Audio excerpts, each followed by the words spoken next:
ladies and gentlemen, welcome to another episode of Two Fat Guys Talking Flowers, where we're always going to give you the good, the bad, the ugly about flowers. I'm Fern. We got Joelle on the ones and twos. We got Ryan on Zoom. Mimi is in the house. Mike is definitely in the house.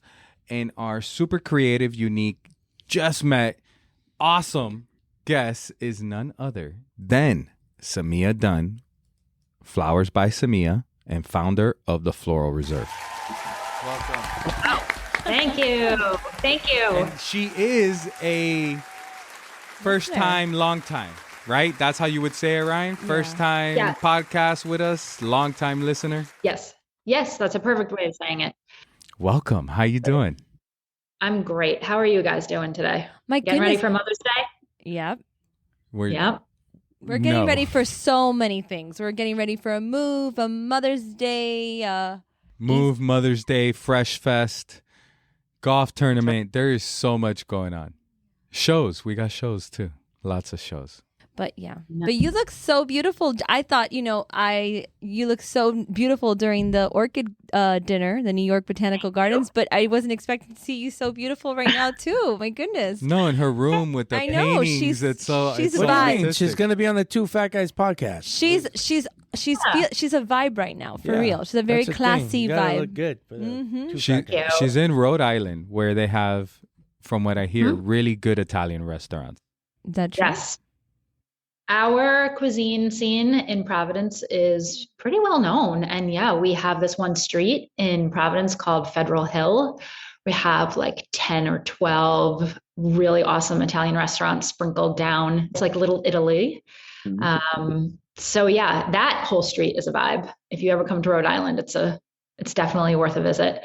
And the food is amazing. Food scene here is great. We do not lack in cuisine in Providence. That's pretty cool. Mike, did you go up there to deliver flowers back in the day, or? No, actually, the first time we went to a wedding, which was in Providence in this big old hotel. I forget what's right next to I-95 almost. I forget. The Biltmore.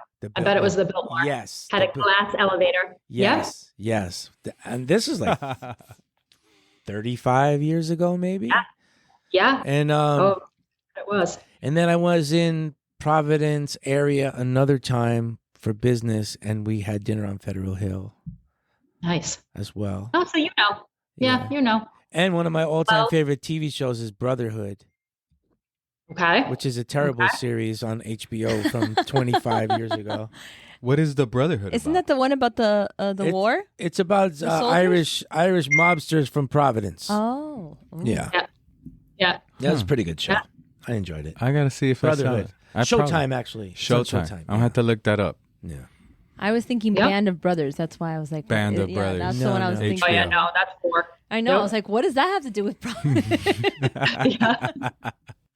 Well, the Biltmore is still here, Mike, but it's named The Graduate now. Ooh. So it's called The Graduate, and they redid it a little bit, but it's still a pretty big icon here. The Biltmore was a place, and still is a place that does a lot of weddings, but that's where I had my proms. Like my high school proms were at the Biltmore. It's iconic. Yeah. Everyone knows the Biltmore. Yeah. So that's why I knew what you were talking about. And it really, I don't know about now, but back then it kind of like was very prominent when you came off this, like you get off the highway, like that's the big building. Mm-hmm. There wasn't any other big buildings. That was the bigger one. I guess that might have changed by now, but. Yeah, no, it's pretty much the same. I mean, we're really little. We're a really little city. So there's about a handful of tall buildings, but that's one of them. Do you know Uncle David Kaplan? Do you know David? Yes, I do. Yes, I do. I knew David first from the Boston scene, and then he went to Fall River, or I might have it backwards. Yeah, he was there. Yeah. So that's where I've known him. I feel like I've known him my entire floral career. I think all of us have. I was about to say, I feel like I've known him my whole career too. Yeah. Everybody here calls him Uncle David. It's Uncle David. Yeah. I've been in the industry 25 years, and in all of those 25 years, he's been in some way, some capacity, a role that I remember, whether it be being at the Boston Flower Exchange when it was the Boston Flower Exchange, to being the man behind the scenes at Fall River. And then I think I saw him a couple of years ago at a WFSA conference. So he's He's like that Kevin Bacon thing where everyone's like 6 somehow degrees. connected to. 6 degrees of David Everybody Kaplan. knows Yeah. That's a really Everybody- good game to play at Well, Wolfside. you want to just know the saying. funny thing is that my old boss at Chrysler was named James Kaplan, and when I first met David, he told me this is my cousin, and for a really long time, I think like 5 years, I really thought they were cousins, and I was like, man, that is so cool, like that you're cousin. Every time I would go up to the Northeastern Floral Expo, he would always take care of me. He's like, of course, you're family, and I for a long time really thought that he was related to them. I thought, oh, okay, they're like. Yeah.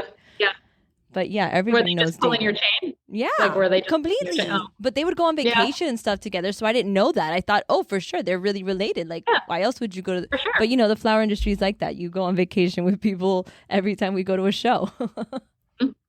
Absolutely. Well, David lives in Rhode Island. That's why I asked. Yeah. That's funny. What a small world. So, I know. Semia, 25 years ago, go all the way 29 back. years. Go all the way back. How'd you get So- into the industry? I grew up with parents who loved to garden, and part of that gardening was flowers. Something I did with my mom. It was kind of a passion of ours. We had quite a bit of land growing up, and we designed together a lot of beautiful perennial gardens, and it was just a part of my like childhood fabric, right? And then right around the time I left for college, the summer before, my mom and I decided, let's just grow a cut flower garden.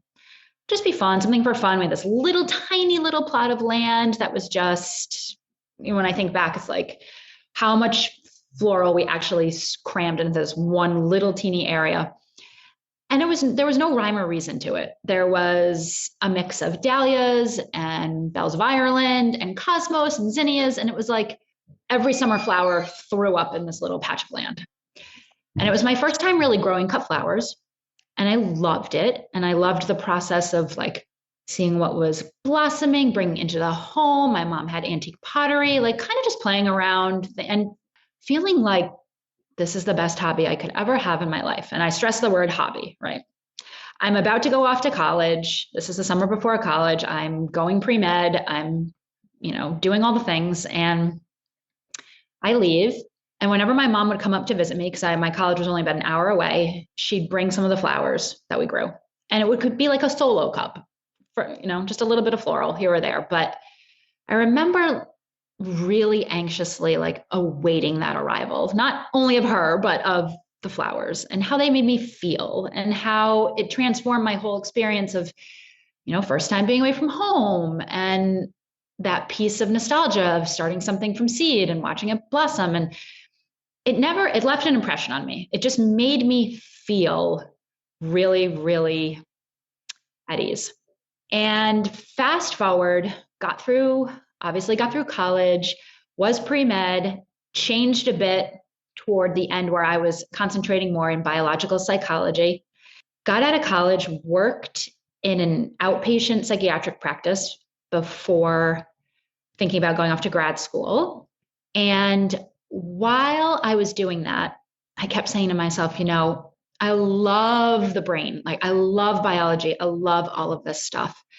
But I honestly don't know if I can do it for 40 years. I don't know. Something is telling me that I need to explore some other passions I have. So after college, I decided I was going to go get another degree in landscape architecture. That felt right. That kind of felt like maybe I need to go back to those roots of really feeling comfortable being outside and being out in the land and forming something. So I went back to school, was working on my degree in landscape architecture. And while I was doing it, I said to myself, let's get a part-time job for fun. Let's go to a flower shop. Let's figure out what it feels like to work in a flower shop just for fun while you're going to school and you're all stressed out and you're doing the second degree and all this. So long story short, this flower shop was about 10 minutes from my house and I fell in love with the business. Now sorry to interrupt you, but what year was this roughly? Oh God, this had to be 99, 2000 at the latest. Yeah, about 2000. No, 99, sorry. But what did you start doing at the flower shop that made you say, correct, I love this business? Oh my God, it was the culture. It was people. It was people in and out and the flowers that went along with it. I mean, I love to design, but there's a culture around how you make people feel with flowers. So you're consoling them. It's addicting. And I happened to work for a really amazing family. They made it fun. It was a business for sure, but they made it fun. And I honestly never wanted to leave. And I felt myself being like, I want to be at work way more than I want to be at class. Not that I didn't love the landscape architecture and I was good at it. But again, when you think about what you want to do for 40 years, to me, you got to love it, right? And I knew that I loved that. So I was young enough to not be afraid to take risks. And I feel like I might not have the courage to do something like that now. I was 20, I don't know, what was I, 20 years old, 22 years old? Yeah. Not a care in the world in the sense of not knowing how failure isn't really a thing when you're 22. You go for it. You go for anything. You don't have as many risks. So I worked there for a couple of years and I said, I'm going to start my own. And in 2000, I opened up a little flower shop. Bought an existing one that was probably like 300 square feet. It was the tiniest little building, very little inventory, very little customer base. I don't know what I bought, to be honest with you, but it just sounded like the right thing to do. Changed the name and just went after it. So that's how it all started with the design. And I kind of did everything in the beginning, like the flower shop I worked for did. There was like a little bit of wedding and a little bit of funeral and a little bit of every day and celebrations and this and that. And it was great. And I loved it. And I thought I made the absolute right decision. But a couple years in, I decided to do a wedding show. And that was the time where wedding shows were a big deal, right? You got a booth at a wedding show and you showed what you could do and you would have brides and moms and everyone coming through. And it was a big weekend. And we had some really good wedding shows in Rhode Island because we are a very heavy wedding state, right? Mm-hmm. Newport, Rhode Island is the sometimes number one and oftentimes number two wedding destination spot in the entire country. We are the littlest state. Is that summertime though, right? Summertime particularly? For the most part, that season is May through October. Yeah. But it still every year makes the list. And when you think about that, like you're beating out Hawaii. That's pretty insane. Does that mean that there's a really competitive florist market there, or is it? I don't know if I would call it competitive. It's strange. There's a lot of us. There's a lot of florists. But I feel like there's enough work for everyone. I got to be honest. There's a lot of different levels of wedding artistry in our state. Nice. So I did this wedding show and it went well and I was hooked. And I was like, events, this feels right. A lot of creative freedom, really good way to plan your product, love connections with people, was able to develop relationships with clients. Then you have your repeat clients. It just all fell into play. So that's how it really began. And we just grew a little bit and moved from one location to the next, to the next, to the next. And that's how it went with design. So this year, I celebrate 25 years for the design business. Woo! And I know. I think that's I feel good about that. 25 years is a lot. And be very proud. The thing I feel better about is the fact that I still love it. That's a good way to look at it. I made the right decision. 25 years ago. I still can't really think of doing anything else. I love the floral industry and I love not only the design, but what I've witnessed throughout 25 years in terms of sourcing and growing and that whole side of the industry, which fueled my passion to want to start the wholesale company. That is only 8 years old. So that came later, but it came in a way, it had to come then because it took me a significant amount of time to really learn about sourcing and learn the industry and figure out imports and exports. And my God, the local game has been so huge and regional flowers. And so that came second, but sourcing has always been a passion of mine. As we grew in design, you need more and more floral and you kind of get obsessed with, well, who has the best what? Who grows the best what? What country has the best ranunculus right now? And you kind of learn, you learn for yourself. Is the wholesale house connected to the design business? We are in the same location? Building. Same building. Yeah. We were lucky enough to have a second location open up in our building when we first started. And it was a smaller unit. And I would just have to walk around the block to go between the two. And in the past 2 years, a bigger unit opened up right next to the design studio that I just busted through. And we made it two separate, but that I could just go back and forth between the two. Excellent.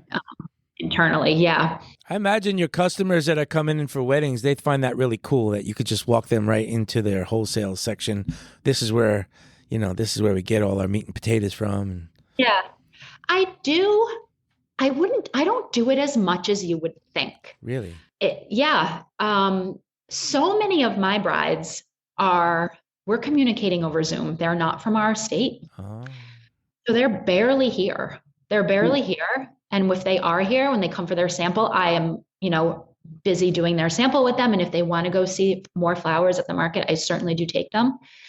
But I also have made it, or tried to make it, really, really apparent that the two businesses are very separate, in the sense that it's kind of interesting that the floral wholesale part of this even took off. There was a chance that it wouldn't. And the reason behind that is, let's think about this. I'm a florist. I've been in the business how many years? I'm going to start a floral wholesale company. Who's my customer? Your competitors. Right. Yeah. So you either are going to get a bunch of people who are like, okay, she's got experience. She understands product. She's been in the industry maybe the same as me or longer than me and has something to offer. And I'm going to give it a chance, even though we might be competitors, where you're going to have a range of people who are going to say, well, no way. I'm not going to support the Floral Reserve because at the end, really, she's my competition. And to me, I knew this, right? And I knew it could go either way. But lucky for us, I think the exact opposite happened, where I did very meaningfully want people to know there is enough work for all of us. I love this industry. I've grown up in it. I was a young 20-something. I would have loved to have some guidance when I was that person. I will teach you what I've learned. I will share my sourcing and have beautiful florals here for you.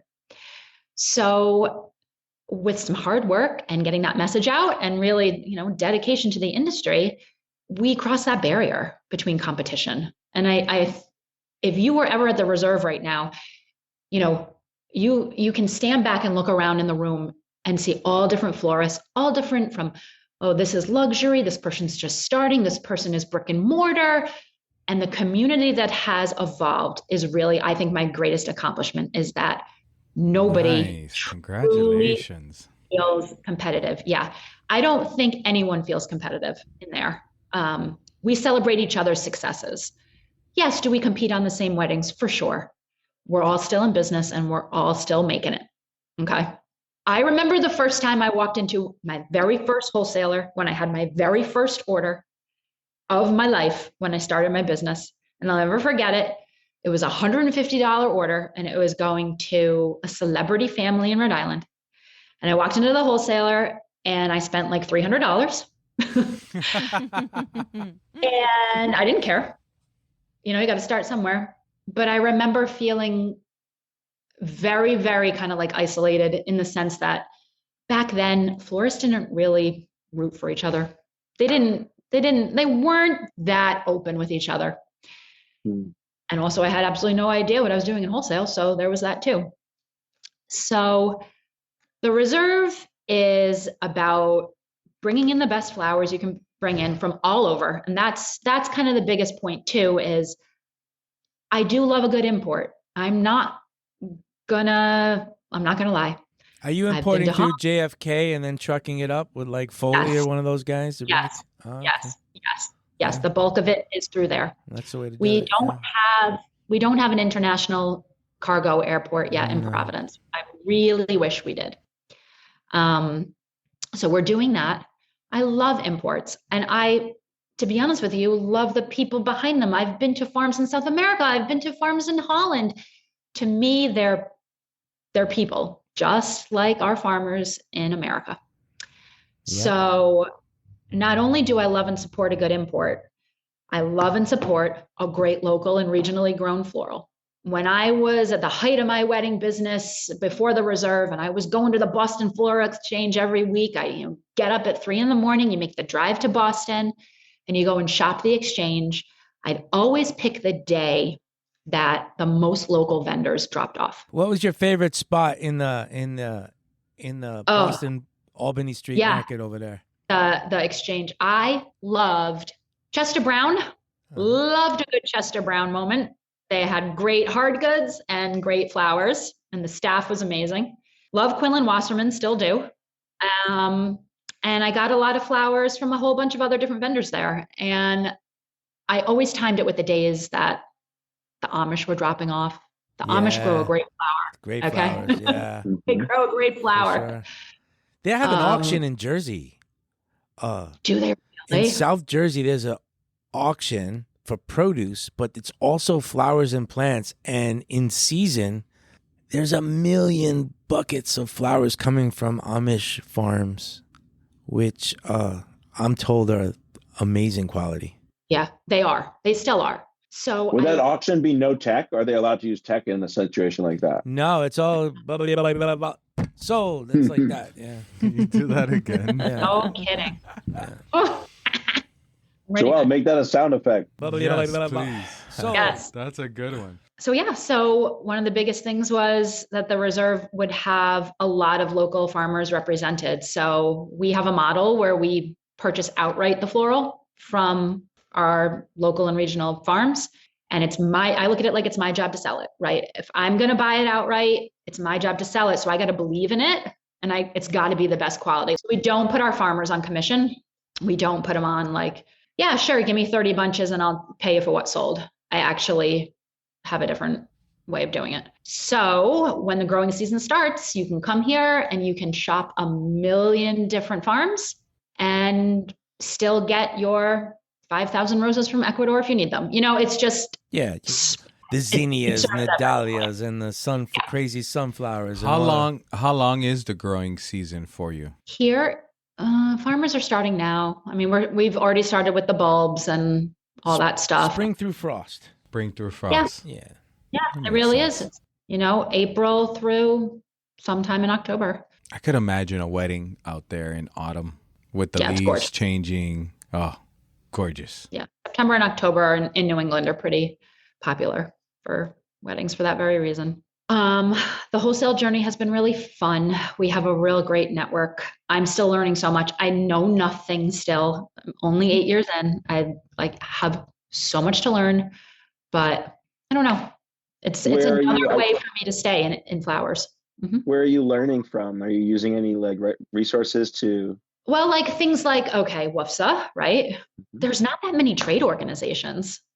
Zero, actually, to really learn. And I've had some really nice wholesale friends be confident enough in their own businesses to give a little guidance and a little encouragement and some advice, because that's another thing that, if I'm being honest, was very challenging when I first started. We had several wholesalers who were pretty upset that their customer for this many years would start something on their own, right? You can kind of see where I'm going with that.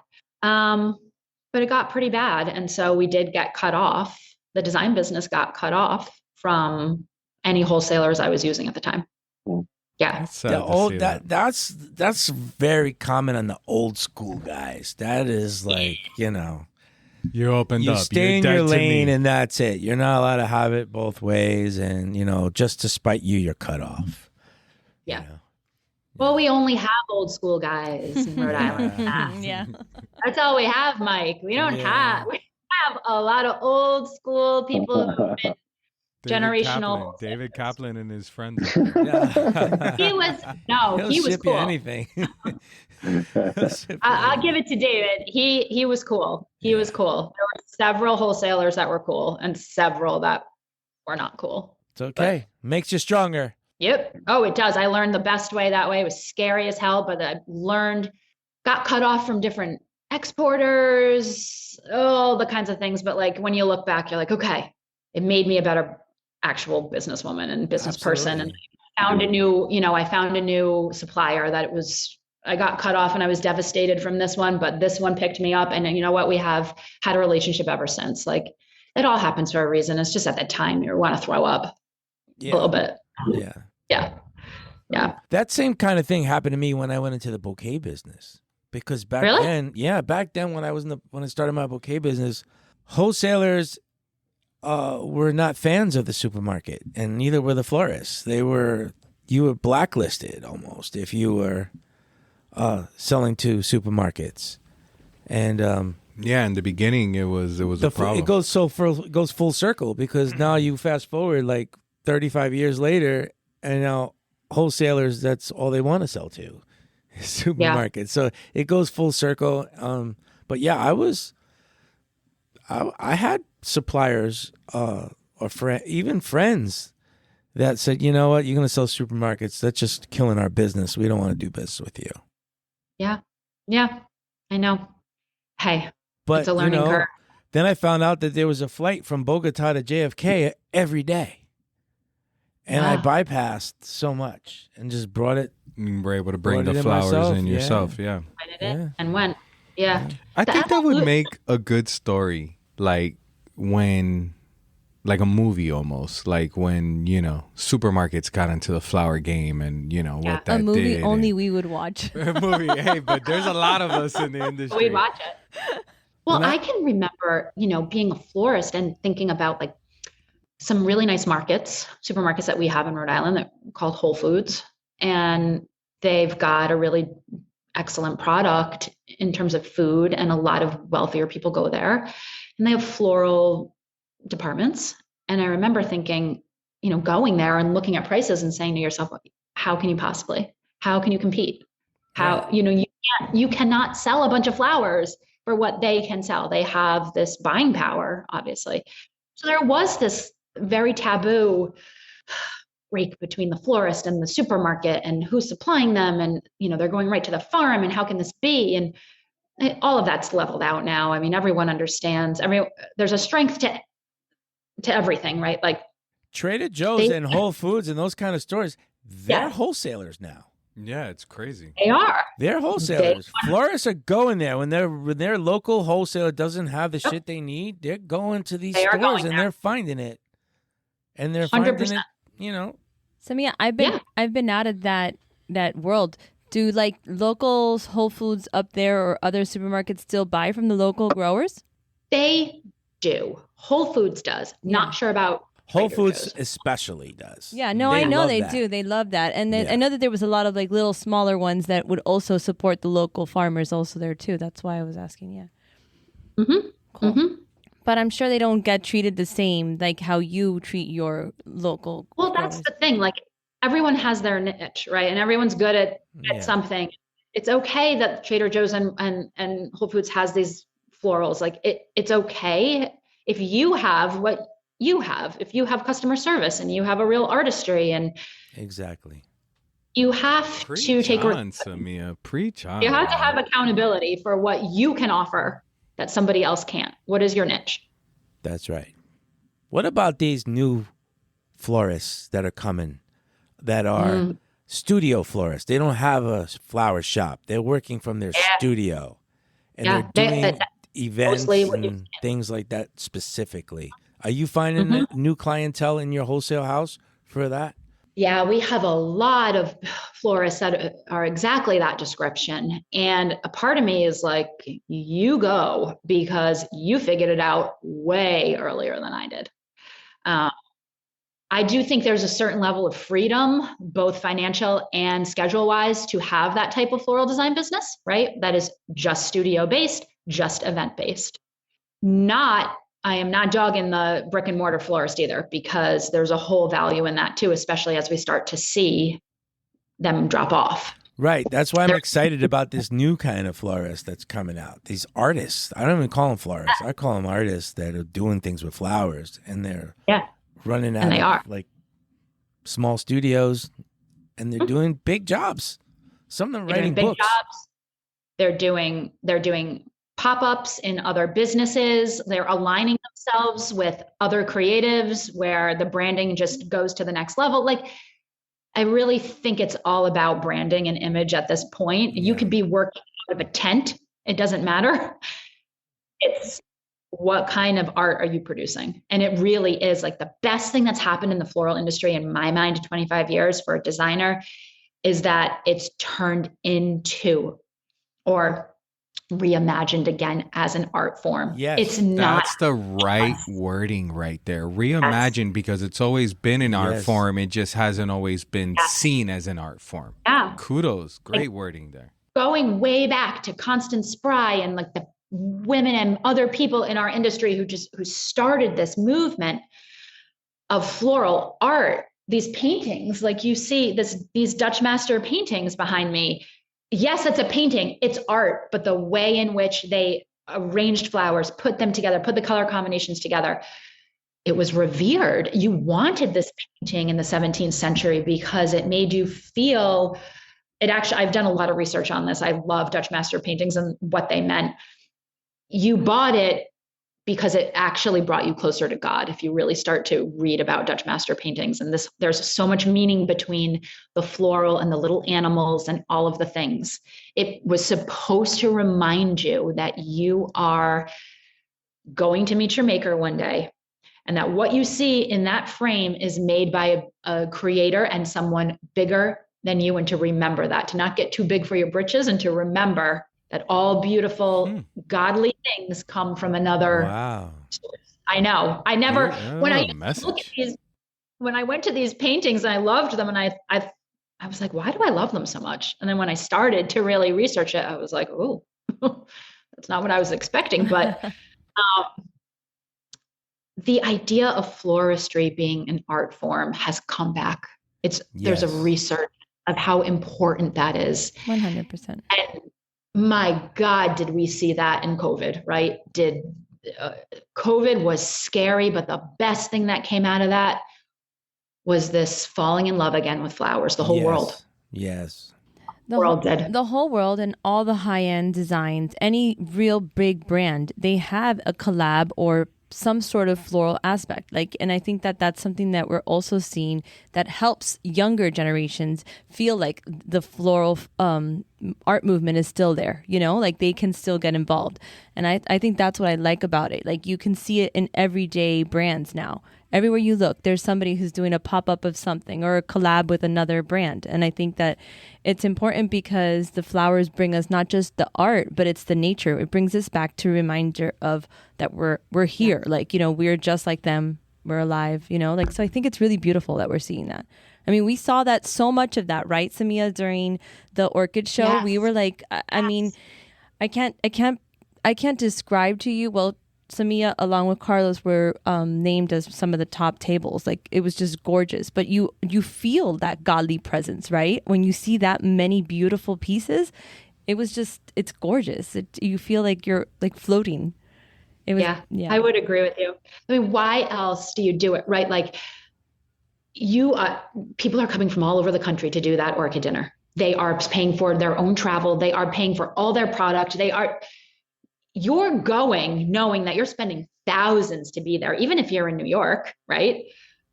But you do it for the art of it, for the energy of it, for the love of it, to be able to see your colleagues and your friends, and to be inspired by somebody. I mean, that's an industry I want to be a part of. Right. I want to stay in, So I love all these people who are younger and have embraced the art form of it right off the bat, right off the get-go. And it's not just about brick and mortar and doing the basic things that you think a florist does. Deliver to the funeral home, do this, do that. All important, do it all, have done it all. But I want, if anything, I have loved watching over the past few years people not in the floral industry admire and realize the impact that a floral artist has on an environment, a celebration, really value nature again and the people who work with it. Yeah, some of the installations that some of our customers have done that we get pictures of it, it's like, wow. How did they Yeah. even do that? Out of this world. How did they come up with that concept? Did you see the one with like the 5,000 white calories hanging upside down? Yes. Yeah. Yes. It was gorgeous. It's something that's so simple, but it came out so nice. Like it was I know. And doesn't it make you want to be a better wholesaler? Like that's how I have ended up feeling like, oh my God, this person is doing sick work. And that's me. I have my own design business. I can completely appreciate the design businesses of so many of the reserve customers. I look at their work, I look what they're doing, and I'm like, I just want to be able to get them great stuff. Yeah. So that they can continue doing these things. I want to see what they do with this. Yeah. So when I think about what I'm bringing in, I'm like, oh, so-and-so would do something amazing with that. And so-and-so has got to see this. You know your and, customer. Yeah. You know what they're going to, Yeah. Exactly. I bought this with you in mind. You in mind. Today we got some new stuff and I loved it because I was taking pictures in the back and all of a sudden I see Casey taking certain clients to see stuff and everybody excited. Hey, I need to see you. I need you to see this. Like, and it's true. You get connected with their art and then you want to be part of it, right? Like you want to be like, oh, I saw this. I thought of you. You know, I bought this for you. And I think that's such a beautiful thing. But for you, it also must be a little bit of a harmony because you are an artist. You are very, very creative and you're humbling yourself by not speaking about all the publications you've been in and celebrity weddings and events that you've done. But then, you know, What celebrity weddings? Well, no. Can't say. NDAs. NDAs. Oh, come on. I can say some. Okay. Tell us some. I can say some. I mean, if they're out in print with our name, I can say that. I think I Well, can you say did a good one recently, right? Yeah. Well, last year we did Olivia Culpo and Christian McCaffrey, which was a big one on Rhode Island. Yeah, that was a great wedding. The McCaffrey family, love those people. They're cool. Lisa McCaffrey is cool. Yeah. I had a lot of fun with her working on the rehearsal dinner. That was a lot of fun. But you know, it's like, it's not really about the name of the person we're doing. It truly isn't. The synergy and the excitement of design is like what I'm all about. And I don't know, I don't talk a lot about our design business, I don't think, on stuff like this because I totally just am competing with myself. I want to get better in everything I do. I want to get better in design. I want to travel more with design. I want to be a better wholesaler. I don't know. I'm not there yet. So I'm still working it. But you're working. You are working, girl. I'm working at it. I love what I do. You know how it feels. Like you guys love what you do. It's just. How do you get invited to the Orchid Dinner? I've always wondered this. So I'll tell you how we got invited. Like I know exactly how we got invited. I'm not going to pretend like, I don't know, they found us. No, they didn't. Kristen from Flower Pistol totally told them that we should be invited. Nice. Good referral. Good referral. Yeah, she's a dear friend. She's someone, I mean, like you want to talk about an artist. Like I know she's been on your podcast, but she's an artist. She's an incredible businesswoman. She's an incredible person. I have a lot of love for Kristen. And she still, you know, we can, like you, I think Jet Fresh and the Floral Reserve are the two wholesale houses in the country that she wholesales House of Stems. That's it. Yeah, she's a great person, and she gave them our name, and we did it the first year, and we were like, she didn't design that year. She was doing the whole exhibit. She had the whole exhibit, and we did it one year, and we were like, you get hooked. You gotta do it again. And then I got even more hooked this year. Now I want to do 2 tables next year if we can.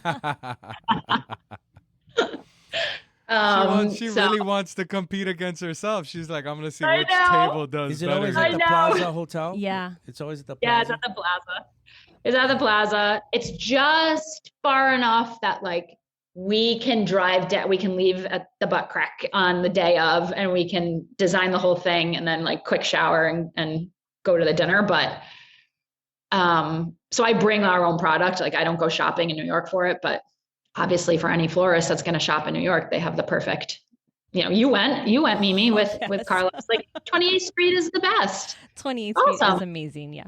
I had a great time. But if I didn't have my Jet Fresh jacket on, I feel like I'd feel a little different. You had the wrong coffee cup. No, I didn't. Yeah. That time I had the right coffee cup. It's the other time I didn't have the right coffee cup. Yeah. Yeah, it's addictive. It's fun. I want to do it again. This year was extra fun. How many years have you done it? 2. 2? Only 2. Yeah. Only 2. Yeah. I hope we get invited again. It was so fun. It's so fun to see. I know you will, because last year too, you were also named as one of the top designs as well. Because I mean, honestly, you guys, her work, you got to see. I sent you her Instagram yesterday just because I'm addicted. Like, I mean, I feel bad for the people that have to judge that, or the people that are saying it's a top, because I mean, it's. I don't know. It's It's just like every other people. not competition, but it's an art fact. Like, you know, we were talking about that for Fresh Fest. It's An so art hard to off. tell people, like, you know, to put people in that table, let's say, like, can't say box, right? To put people in a table and say, you got to do this, you know, and with the Orchid Dinner, it's a little different because there are very like guidelines that you have, but you can still see the creativity, which is so beautiful. Like, you can see these people's personalities, and Semia had these tiny little, like, it was just amazing, like the details that go into it, you know, and how much, I mean, I'm pretty sure if I was obsessing about my outfit, I'm pretty sure you're obsessing about that table for like months on and months on end, right? Yeah, we're obsessing about it. We're obsessing about it because, like I said, you're putting in this huge investment. And you're going to literally just be inspired and to come as a studio and come together and do something for the art of it, literally, not because you're trying to impress a client. You're not trying to impress your industry friends. Like, you are designing for the love of designing. So You're impressing yourself. Yeah, but there's got to be some networking going on there where you meet other people and, you know, talk. There certainly are. It's always fun to hang out with people doing the same thing that you're doing. Like-minded individuals. Yeah, it is. It's got to be fun. And, you know, this year we ran into clients of ours who were attending the dinner. And that was like, what does it cost to get to sit at the table? Oof. There's all different levels of, Oh, really? You have there's to be all different levels of support. Yeah. Yeah. It's So really many different for the levels. members But I of mean, the you're not, like, it's $1,000 a seat to begin. I did for Google sure. some of the people I spoke to, and I was like, holy crap. I can't believe I was in that conversation. I was talking to those people. Right? Yeah. I was like, oh, There's a little bit of that. Well, you said it There's a was little bad. somebody from the Housewives, or Oh, I didn't speak to those people, but there was a housewife, one of the ones from New York. She's pregnant. I don't know. I don't watch New York. So, but yeah, there was a pregnant housewife there. Oh, I didn't know that. Yeah. Okay, see? I didn't know either. I posted in my social media, and one of my best friends immediately tagged me, and she was like, texted me, and she was like, oh my God, I just saw so-and-so's tag. Yeah. She's at the same event you are. I'm like, yeah, that's what I've been telling you for months, that I'm going to this event. This is a big deal. Yeah. It's Yeah. really cool. Well, in the past, I had heard that Martha Stewart went. Mm-hmm. She's been a guest. And Timothy Chalamet, so you never his know. sister, Nick Kroll. I've seen a lot of people. Yeah. And that's the other thing that's kind of fun about the dinner is like, you're just kind of like, who's going to be there? You never know. So that's fun too. That's cool. That throws a little more like mystique to I it. just think it's like, and you see people that are like really mysterious. Like, I don't know. It's just like, it's you know, that. Well, it's New York. Yeah, New yeah, York yeah, is yeah. mysterious if you put like, it I already had stories in my mind of these people, and I didn't speak one word to them. But it's cool. Semia, do you have any family members that are working within the companies? No, No? do not. No, my mom's helped me in the beginning for sure. My mom was always like, you know, when you're panicked and you're like, I have to make a delivery. Someone needs to stay here and listen to the phone. Listen for the phone, you know, before like the whole call forwarding and cell phones and all the thing. She did everything. She helped me so much. And my parents, I grew a lot in the beginning too. I really did. I tried to grow as many flowers as I possibly could. And then as we got bigger, there was no way. And what I grow today is completely for my own mental health. It's for me to be able to like walk outside in my farm and take that cup of coffee or wine or whatever time of day it is and just be like, this is where it all started. And She'll go out and cut whatever and just bunch it up and bring it to the wholesale house the next day. That's cool to have the support because I mean you were going pre-med. You know, Yep. now, you know, it could have been, this is my daughter. She was going to be a doctor, but now she sells flowers. As a florist. And I always say that because I would never be that cool with my son right now at this point. I really don't feel that I would be. My parents paid for 4 years of college, another degree going into landscape architecture, supported a change to being a florist, which we all know is a wonderful thing, but not something that you have to go to college for. So there's all of that investment kind of like out the window in a way. They supported me in buying that very first shop. They helped me buy my first van. Like, I don't know really what it was. Maybe they just saw how much I loved it, what they believed in. My dad was an entrepreneur, so maybe he got it, but they supported me, and I wouldn't have been able to do that kind of stuff without them. No way. So it's a good lesson to remember when I find myself being a little bit less open with my own kid. How old is your son? My son is Luke, and he is going to be 16 this year. Okay, you still got time. I think I got similar age groups, so I feel a learner's permit coming any minute now. I know, yeah. Yeah. But I feel like maybe you'll get a little bit more when you see that his true passions coming out, right? Exactly. Yeah. And I think you're right. That's true. And now that I think about it, we support our kids' passions. We do whatever we can to support what they love, because when you love something, man, it's not work. It's really not. Very true. Mm-hmm. And you know what I love? I love how you guys do. You do so much education too in the community, like Fresh Fest. That's what it's all about. Fresh Fest. Bringing in people to teach and just educate the community. Like education. Like, we never had anything like that when I was starting as a florist. We had nothing like that. No shows, not to learn from new designers. Like, we have an education component too. And every year we try and bring a big name in so that florists can learn. Education should always be on our list of things that we should do for ourselves, whether it be learning something in wholesale, like going to WFSA, or bringing in a designer, learning from a designer, going to a class. It's an industry you need to keep on top of. Mm-hmm. Absolutely. I hope I can go to Jet Fresh, the Fresh Fest. I really hope I can. It's a little tough. June up here is busy. I know. For sure. Fresh Fest is different. It was the brainchild of Ryan and his wife Ashley years ago. They wanted to do something different. They wanted to have a different kind of show where it isn't really selling you anything.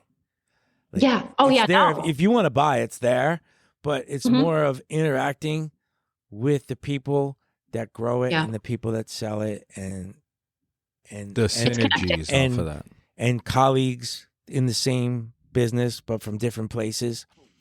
Most shows, like, you got to walk booth to booth, and you got, it's the same grind all the time. This is so much, and we've only done one, but my takeaway from it was like the most no pressure.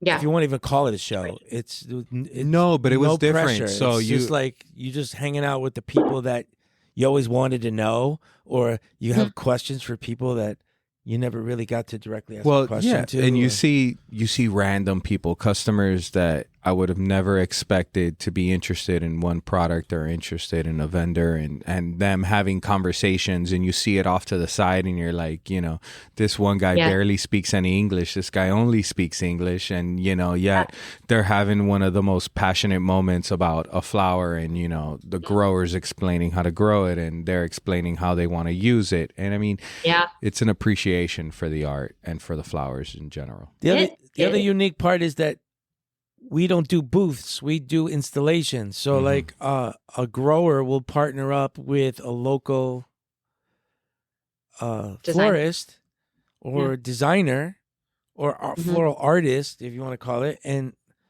they'll come in and just make this killer installation like Kristen did. She came in, made this giant ice cream cone melting. It's just super cool thing. She's coming back.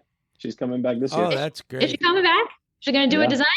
Yeah. Oh, you see, you can't miss. You got to come on it's down. Crazy. It's crazy. No, you're killing me. I have a huge wedding on the 15th, and I'm like, no, on the 14th, and I'm like, I think JetBlue has a flight from Boston every hour. they have. I know. Believe me, I've already started to look. I'm trying. You could come, spend the day, and maybe get out and get home, a little late. Just saying. I know. It's possible. I know. Trust me, it's possible. And I've done crazier things. I have. There have been some weeks where I had no business fitting something in. Friend, like that, it's also Carlos. It's a repeat. Come on down. I got you. I know. I got you. I know. There's enough That Red Bull on man- the planet. Oh my God, that man. He's like one of the best things that came out of the Orchid Dinner for me. Yeah. Meeting him. Carlos? Yeah. Love it. Yeah.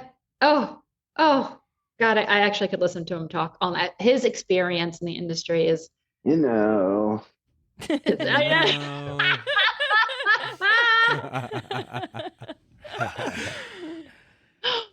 I love him. I love his Instagram. I don't know. He makes you smile. Yeah. We have guy. all of his nudes with flowers on the wall here at the office.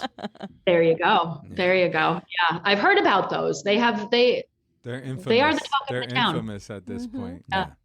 They are. Are you guys seeing like any specific trends in floral this year for designers? I don't know about you, but I've seen like I don't even want to call it like hydrangea mounds are back in business, I've seen right? a lot of those, yeah. A lot of these like explosion of hydrangea everywhere and mounds and heaps and cascades. And isn't that interesting? Also, lots of color. Oh, Mhm. so Lots much of color mixed together, bright, beautiful colors. We just did a fulfillment for a wedding for one of our best customers. His daughter was getting married, and they hired a florist out of New Jersey, Wildflower, I believe is her name. And because they buy so many flowers, they bought the flowers from us, and they sent us pictures from the event. And man, oh man. It was beautiful, but it was bright. The quality of the product that they got was top of the line, and the colors and the palette that they chose. Twisted floral. Twisted floral. Twisted floral. And it was just, honestly, Beautiful. And it was a tent. It was beautiful. It was gorgeous. No, but you're that's what you were talking about. A lot of mounds, a lot of tall, big. And I think that's what we're seeing a lot of. Big. Big. Go big or go home. Go big or go home. Wasn't the linear thing Linears on the podcast? also, we had Sheldon who just won the dueling Delphinium. Yeah. Go Sheldon. Yeah, he was telling us that he's getting a lot of requests for linears, so like everything tall. Also like twisted stuff, twisted alliums and globe alliums. Movement, right? You see a lot of movement happening in the arrangements. Yeah. Like they're gonna go everywhere. I love that. Yeah. Baby's Artistry. breath. Oh yeah. Baby's breath. Hanging from the roof. Baby's breath. I know. I had a client lately I had a lovely client for next year who were doing their wedding, and she's talking about aisle flowers, and even if it's just do the whole aisle in baby's breath. I was like, no. That's gonna be a no for me. Your face is the face of baby's breath. When people see baby's breath, that was the perfect face. That was fantastic. That was perfect. I know, but also, and I get it. And the only way to use baby's breath is when you use a lot of it. Like you have to use a ton, or use a dyed one, a colored, or use something. The colored one is nice. They're the color enhancing done to flowers is so much nicer nowadays. I'm down with that. I'm down with the color enhancing of the baby's breath. I cannot believe how much I'm down with color enhancing in general. There's so many dyed flowers I love. Love. I never thought I would say that. But we have to be done with that. We have to be a little bit done with that for a while, the baby's breath. But that mounded look is just like a reoccurring theme I'm seeing on the design side all the time. That, and there's, every year there's a new flower in vogue, right? Or a couple that are just you're seeing it everywhere. Allium is one of them. Allium has come back. Mm-hmm. The Japanese twisty ones, the globes, the Schubertis, what, I don't care what it is. And if it's an stink. allium, They and they kind of smell bad. yeah, they do. But people love them. They love them, yeah. Oh my gosh, do they love them? God, what else? Amaranthus. Can't buy enough amaranthus. my Can't gosh. find enough amaranthus Story in the of our world. lives. It's becoming difficult to grow, and a lot of growers are just not even bothering with it. It's just too much know. work. Yeah. Everyone wants it. We're thinking about growing some amaranthus. That's one of the things that Good. we're toying with. Good. It also gets held all the time when we bring it in, when it is amaranthus, like from Holland and stuff, it gets held. They leave all the foliage on. That's why. They don't take the foliage off from Europe. That's why. Yeah. You got to tell them to defoliate it before they ship it. That's usually why it gets on hold. Really? Yeah, from Ecuador, they don't usually they have foliage only on the they don't. They really don't have it, but the flower is not as nice, I feel like, from Ecuador. But I don't know. I'll have to experiment a little bit more. So the Dutch have like these crazy varieties, more like thicker, ropey kind of, rosary. Dreads kind of look. Spider. Yeah. The spider variety. We bring them here too. We love those. Mm-hmm. They fly. They fly. But we do have one grower that's pretty good, but he's an older guy. It's more like a hobby farm than it is a commercial operation. So he has it, he doesn't have it. Mm-hmm. We're finding the Rumex can be color enhanced. People are changing the color of the green Rumex. Yeah. Yeah, so you can get it in that burgundy red I color. have seen that. You can get it in that burgundy red color to replace. When there's no amaranthus, you can kind of play with that. Play with the Rumex. Yeah. That's not a bad idea. Okay. That's some of the bigger trends I think I'm seeing in terms of like flowers in vogue again, and I don't know, things that are not in vogue. Would you say that Rhode Island is on the like early side of trends or somewhere in the middle, towards the later side? I feel like the East Coast always is like 2 years behind.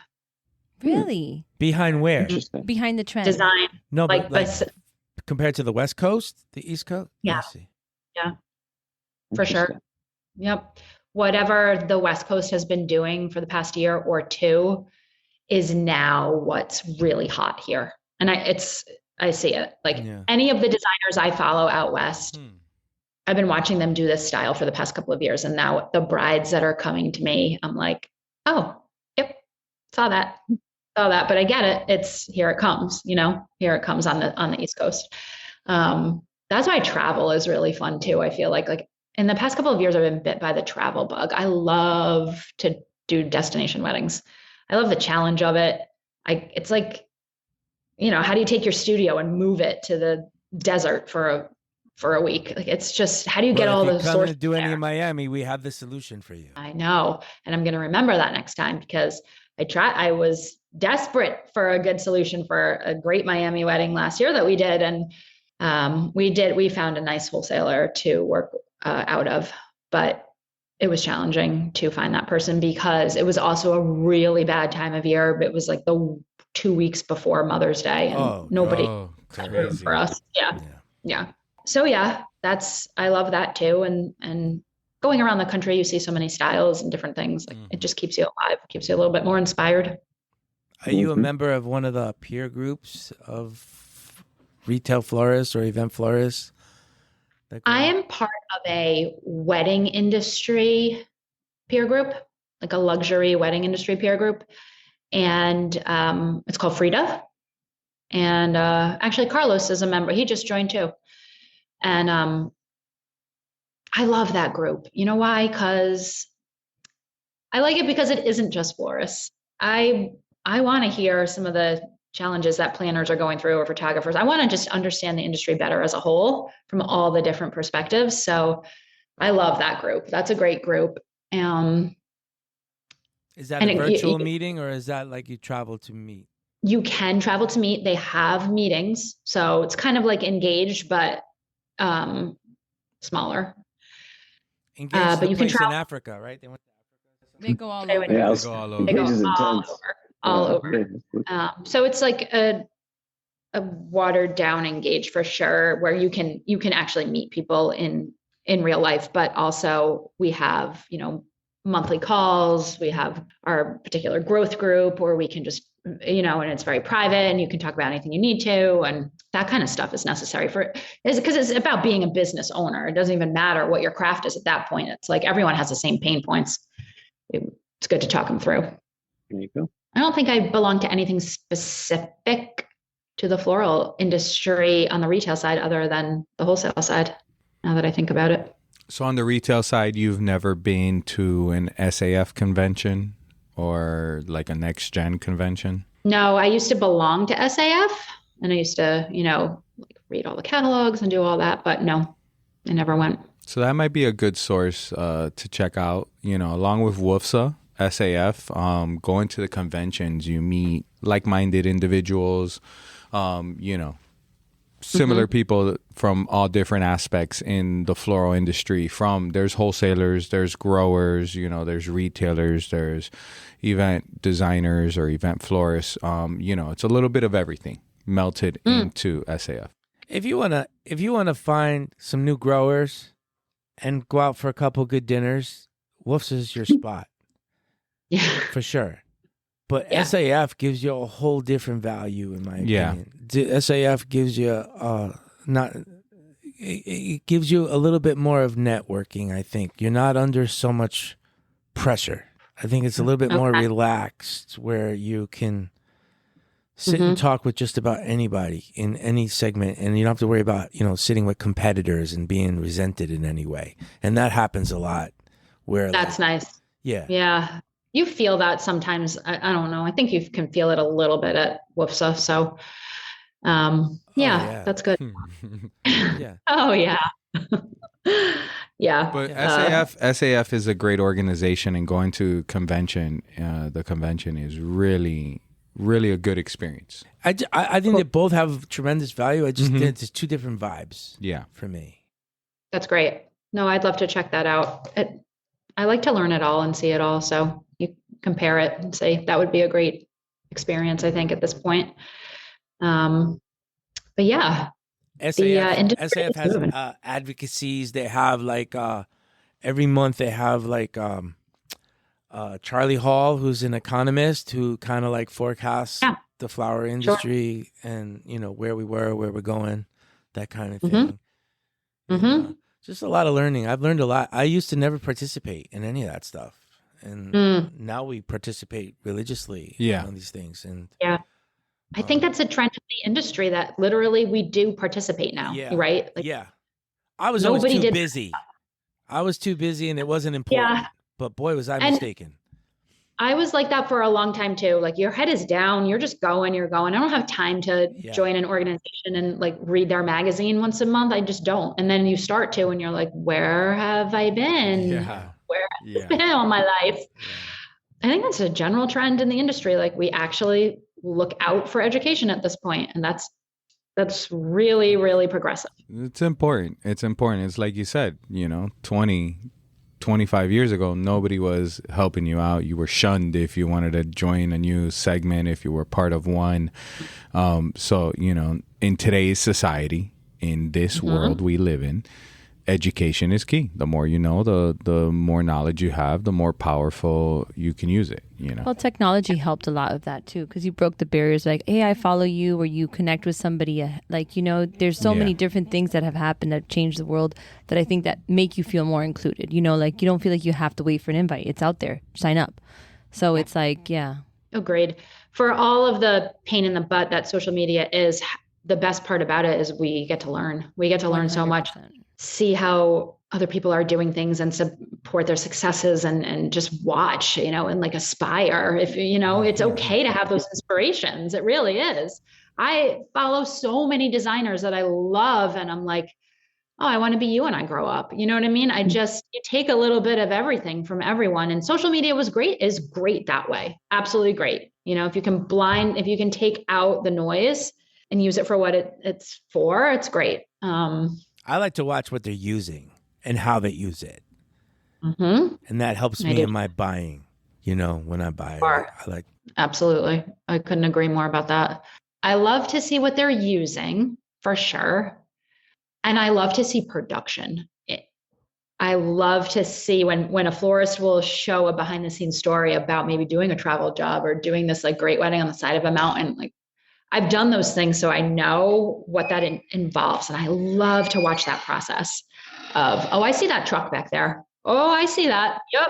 Yes, I sure do. And you got how many refrigerated ones and how many non, and okay. And oh, let me see the carts. I want to see like how many carts fit in the back of that thing. Yeah.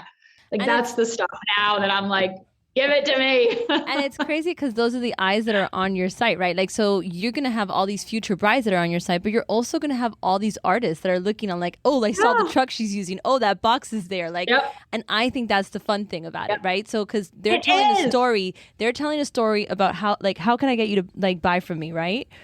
That's not most of the people that are following. Like, I sometimes feel bad commenting because I'm like, I'm not a bride, I'm gonna be like, oh my God, I love this. I can't wait to use it. But I'm not using it. Yeah.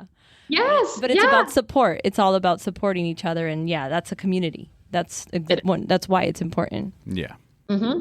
Agreed. It's great. That's what I love. I love the social for that reason. It's just great. And you can totally DM anyone in this industry at this point and be like, that was awesome. Like, it doesn't even matter. You don't have to know them. Just like, I appreciate that. I do that all the time, man. That's a great design, or holy Moses, that wedding you planned as a planner, just like top notch. I think it's great. It's a beautiful world. Technology helps. And then all this AI craziness. Have you seen everybody make themselves into an action figure? That was this week. We made Mike one. I saw. It was good.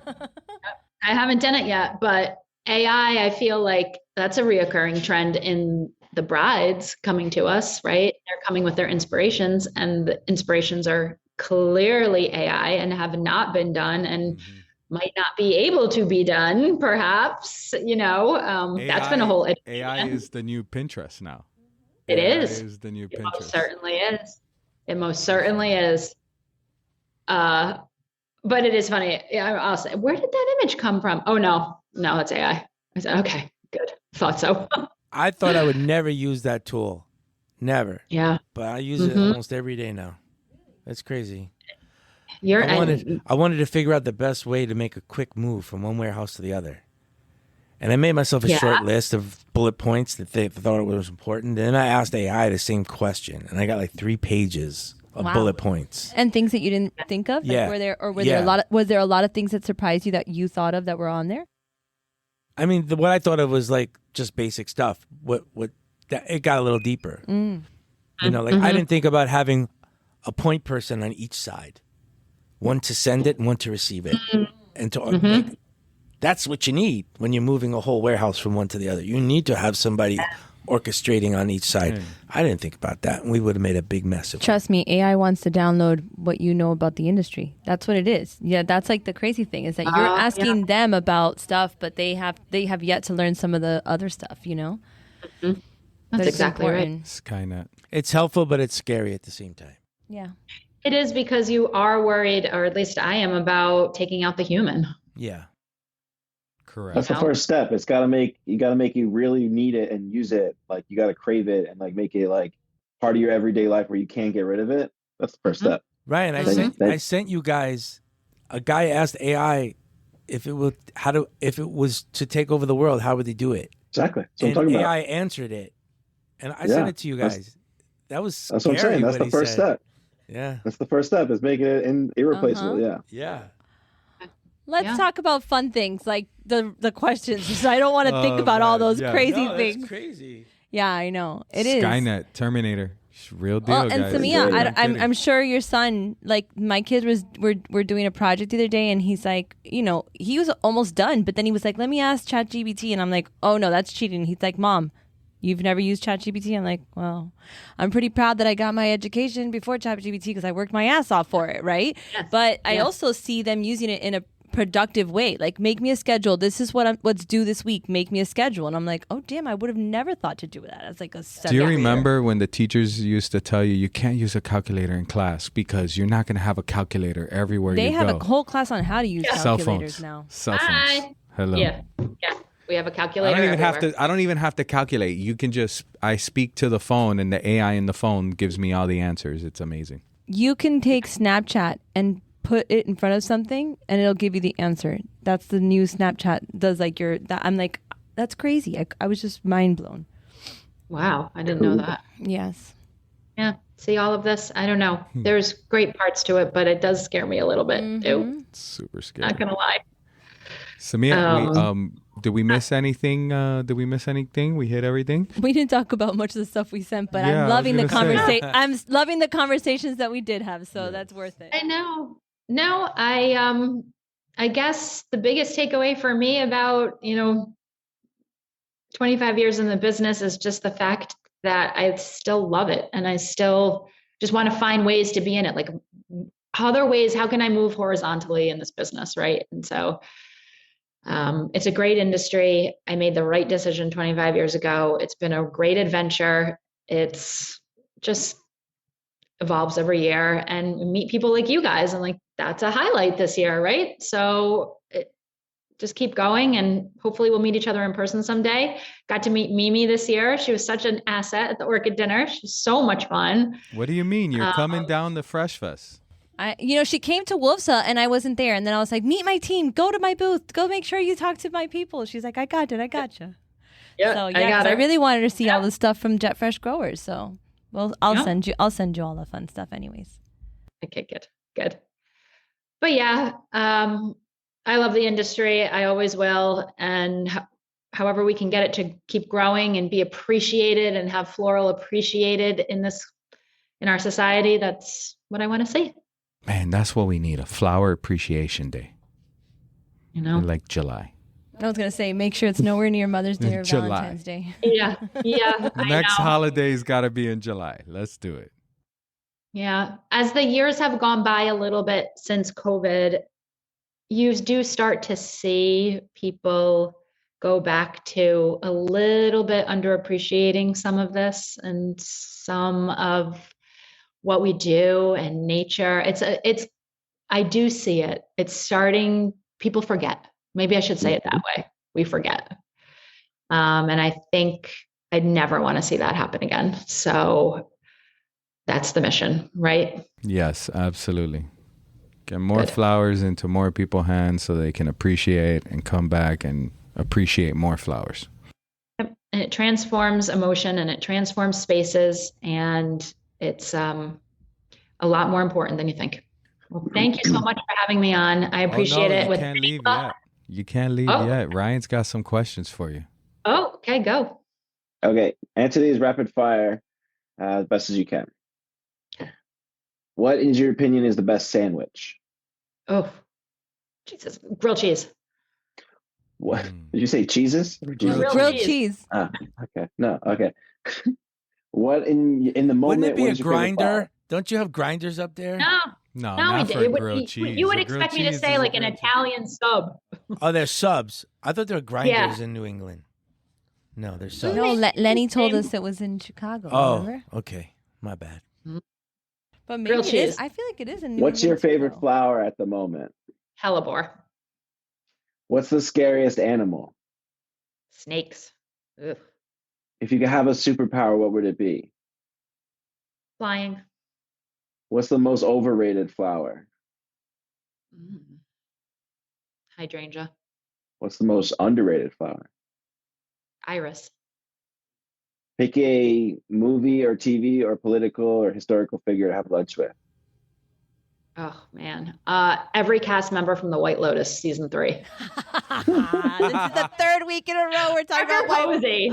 I gotta start watching that show. Okay, Oh, so wait. Barbie made me watch like the rest of the season with her this week. I Just wrote saying. down all the words Parker Posey says, and Ty and I made Mommy say them, and she didn't know what we were doing. She's like, tsunami. We're like, wait, she's doing it in a New Yorker accent. She's like, tsunami, Thailand. Super funny. I gotta show you. It's so cute.